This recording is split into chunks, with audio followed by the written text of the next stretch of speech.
네. 오늘 2부에서는 내일 저녁 7시로 예정되어 있는 윤석열 대통령 탄핵소추안 표결, 그 전망, 그다음에 당의 입장 짚어보는 시간으로 꾸며보겠습니다. 자, 먼저 민주당으로 가겠습니다. 박성준 원내수석 부대표 전화 연결하겠습니다. 나와 계시죠? 네네, 안녕하세요. 네. 어제 밤에 국회에서 꼬박 지새우셨다면서요? 네, 세우고 좀 잠깐 집에 좀 왔습니다. 옷 좀 갈아입으려고. 많이 피곤하시죠? 예. 자, 일단 탄핵안 표결부터 좀 여쭤봐야 될 것 같은데요. 일단 그 저녁 7시 딱 정해진 겁니까? 아니면 또 이것도 좀 그 변동 가능성이 있는 겁니까? 좀 약간 변동 가능성이 있는 것 같습니다. 어떻게요? 최종 결정된 건 아니고요. 예. 시간이 좀 당겨질 수도 있는 것 같습니다. 당겨질 수도 있다. 예. 근데 원래 지금 그 보도를 보면은 7시 그 표결 전에 먼저 집회를 연 다음에 표결을 하는 걸로 이렇게 일정이 이렇게 짜여져 있었던 거 아닌가요? 네, 뭐 그건 그렇고 이제 국회 내에서는 이제 시간을 7시로 하느냐, 뭐 8시로 하느냐, 6시로 하느냐, 뭐 이런 고민들이 좀 있었는데요. 예.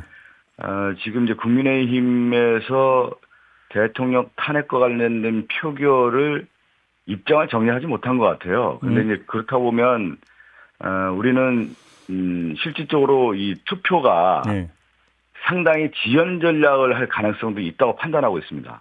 국민의힘에 의해서 예. 국회의사당 안에서 지연 전략을 해서 시간을 늦출 수 있는 그런 상황까지도 우리가 고려를 해야 되기 때문에 좀 더 일찍 하는 게 좋지 않겠냐라고 하는 판단을 지금 저희가 하고 있는 겁니다. 그래요? 네. 지금 그 국민의힘 입장을 못 정한 것 같다고 지금 말씀해 주셨는데 당론으로는 반대라고 정했다라는 거 아닙니까?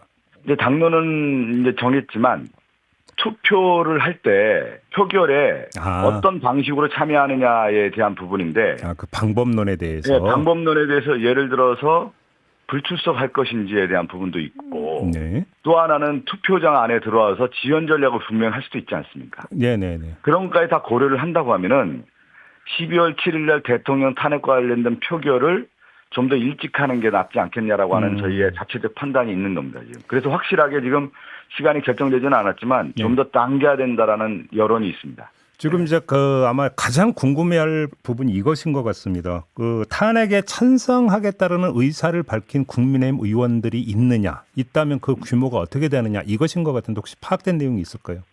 지금 이러한 부분이요. 대통령이 내란죄가 확실한데 지금 국민의힘에서는 탄핵과 관련된 부결의 당론을 하고 무슨 사과를 요구하는데 이 사과 사안입니까 이게? 국가 대혁죄를 지금 범한 큰 유사 일의 이 범죄 행위를 한 대통령인데 그렇다고 하면 단죄를 해야 되는 거 아니겠어요? 헌법의 수호자고 민주주의의 수호자로서 정당인이고 국회의원이 거기에 대해서 어떤 입장도 표명하지 못하고 숨어 있다라고 하면 국민들이 용납할 수 있겠습니까? 저는 이러한 행태에 대해서 과감하게 비난을 하고요. 국민의힘은 이러한 역사의 흐름에 있어서 내란죄 공범 동조자가 돼서는 안 된다고 봅니다. 우상호 전 원내대표가 방송 인터뷰에서 어떤 주장을 했냐면 이 탄핵에 찬성하는 의원들을 확보한 다음에 한 10명 정도 그러면 그 다음에 어떤 그 표결에 들어갔어야 된다라는 주장을 하더라고요. 좀 빨랐다 민주당이 이런 식으로 평가를 하던데 이건 어떻게 받아들이십니까? 그건 그렇지가 않고요. 지금 국민들이 어떤 요구를 하고 있습니까? 대통령이 1분 1초라도 이 자리에서 있어서는 안 된다. 국정 운영할 자격이 없다. 국민의 명령을 내리고 있지 않습니까? 그러면 그것을 국회는 어떻게 해야 되는 겁니까? 그리고 대통령이 국정을 수행할 수 없다라고 하는 것을 스스로 지금 보여주고 있지 않습니까? 거기에 대해서 그러면 제도적인 측면에서의 가장 확실한 방법은 뭡니까? 탄핵을 발의하고 보고하고 의결하는 그 절차 아니겠습니까? 국민의 명령을 받드는 것이죠, 이것은요. 다른 선택의 여지가 없다? 선택의 여지가 없는 겁니다. 자, 그 10일로 예정됐던 김건희 특검법 재의결도 지금 7일을 같이 한다라는 것이고 이렇게 같이 하기로 결정한 데에는 그 국민의힘이 집단적으로 표결에 불참하는 것을 막기 위함이다. 이런 것 아니겠습니까? 네, 그런 측면도 있습니다. 근데 일각에서 또 이런 시나리오도 제기를 하더라고요. 윤석열 대통령 탄핵소추를 막기 위해서 김건희 특검법이 그냥 통과되는 것까지도 감수한다. 만약에 이런 시나리오가 실제로 가동이 된다면 표결 불참까지도 갈 수 있는 거 아닙니까? 국민의힘은? 근데 이제 표결 불참이 대통령 탄핵 표결과 관련해서는 제적위원 3분의 2입니다. 제적이. 그러니까 200명이 필요합니다. 네. 그러면 뭐 선거 자체를 불출석해서 보이콧하면 대통령 탄핵 표결은 무산되는 건데. 그렇죠. 김건희 여사 특검법 제2결 같은 경우는 출석위원회 3분의 2입니다. 네네네. 그러니까 이 국회의원이 들어오지 않으면 국민의힘 의원이 들어오지 않으면 김건희 특검법은 바로 통과가 될 수 있는 문제이기 때문에 네. 이런 문제까지 저희는 고려를 한 것이죠. 아니, 바로 똑같은 질문인데요. 예, 그러니까 김건희 특검법은 아예 내주는 걸 감수를 하고 네네. 감수를 하고 아예 표결 불참까지 하는 거 아니냐라는 지금 시나리오가 제기가 된다라는 거죠. 질문. 그런 시나리오가 나오는지는 모르겠는데 네. 저는 국민의힘에 있는 의원들이 네. 그렇게 뭘 지각하지 않다고 봅니다. 이러한 역사의 흐름에 네. 이런 반헌법적, 반인륜적, 반법률적인 내용에 대해서 국민의힘이 법을 무시하고 거기에 투표하지 않고 무시하고 그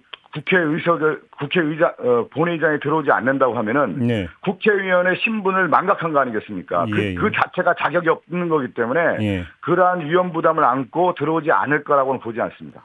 그 같은 날 표결을 한다 하더라도 일단 따로따로 표결이 되는 거잖아요. 그런 안건이 다르기 때문에 따로따로 표결을 할 수밖에 없습니다. 그러면 예를 들어서 국민의힘 입장에서는 뭐 선후가 뭐가 되든지 간에 김건희 특검법 표결에는 참여를 하고 윤석열 탄핵안 표결에는 불참할 수도 있는 거 아닙니까? 그런 전략을 할 수도 있겠죠. 그러니까. 근데 그것을 볼 때 국민들이 바라볼 때 국민의힘의 의원들의 국민의 시각을 국민들이 어떻게 바라보겠습니까?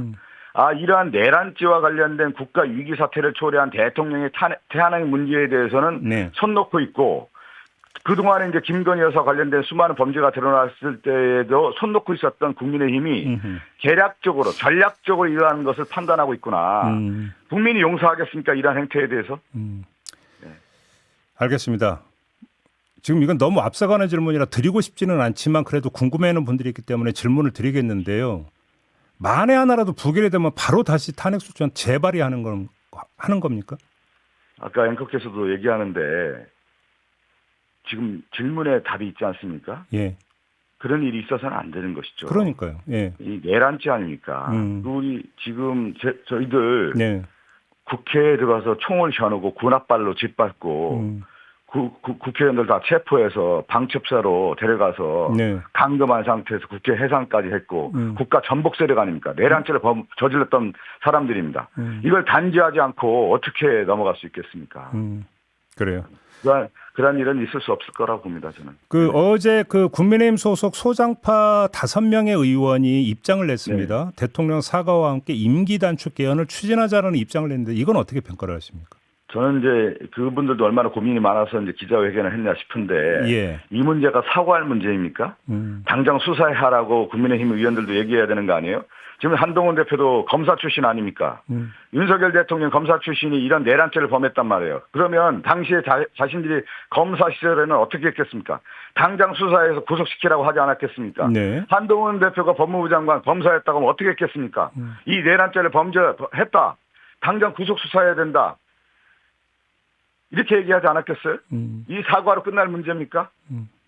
저는 바로 수사해서 네. 이 문제를 진실을 밝히고 예. 국민에게 낱낱이 진상규명을 하고 관련자들 처벌해야 된다고 봅니다. 그러면 수사에 들어가야 되죠. 탄핵은 네. 탄핵이고 임기 단축 개헌 임기 단축이 그러니까 그 탄핵이 되면 임기 단축이라는 문제가 아무 의미가 없죠. 예. 어떤 의미가 있습니까? 저는 이해가 안 되는 게 네. 지금 국민들이 명령을 하고 있잖아요. 대통령이 대통령직 수행을 해서는 안 된다. 1분 1초라도 그 자리에 있어서는 안 되고 바로 내려와야 된다. 그렇게 얘기하고 있지 않습니까? 상설 특검은 지금 10일에 의결할 예정입니까? 예, 10일 날 의결할 예정입니다. 예. 그건 이제 내란죄와 관련된 부분에서 예. 상설 특검을 해서 예. 이 범죄와 관련된 부분을 상설 특검이 독자적으로 네. 수행을 해서 이제 수사를 해라 이런 뜻인데 이 민주주의 제도적인 맹점도 또 하나가 있는 겁니다. 제도상의 문제가 있는 거예요. 네. 내란죄를 저질렀던 대통령인데 그 자리를 지금 아직까지 유지하고 있고 그런데 상설 특검은 마지막 상설 특검을 누가 임명하게 돼 있냐면 대통령이 임명하게 돼 있습니다. 그렇죠. 상당히 이 문제가 얼마나 큰 문제입니까? 그래서 대통령이 내란죄를 저질렀기 때문에 대통령은 그 자리에서 있어서는 안 되는 것이죠, 지금. 네. 그건 누구보다 누가 더 잘하냐? 수사를 해왔던 검사였던 윤석열 대통령 자신이 너무 잘 알고 있는 것이죠. 그런데 지금 그 의원님이 말씀하신 그대로 윤석열 대통령이 자리를 지키고 있으면 임명을 안 하면 그때는 어떡합니까? 그러니까 그 제도적인 맹점이 있다라는 말씀 분명히 드립니다. 그런데 예. 국민들이 바라볼 때 이 내란죄가 분명한 사실이고 그것이 세계에서 우리나라 대한민국 민주주의 가치가 얼마나 높았냐는가 아는데 일시에 무너뜨리고 대한민국의 국격을 무너뜨리고 경제를 무너뜨리고 이렇게 나라를 혼란스럽게 만들었던 대통령이 예. 수사를 받아야 할 대상 아닙니까? 그런데 그 수사를 임명한다는 것 자체가 얼마나 문제가 있습니까? 그거에 대해서 국민들이 요구하고 있잖아요. 그래서 대통령이 지금 자리에 있어서는 안 된다고 하고 있는 거 아닙니까? 알겠습니다. 지금 김민석 최고 같은 경우는 제2의 계엄 가능성을 계속 제기를 하고 있지 않습니까?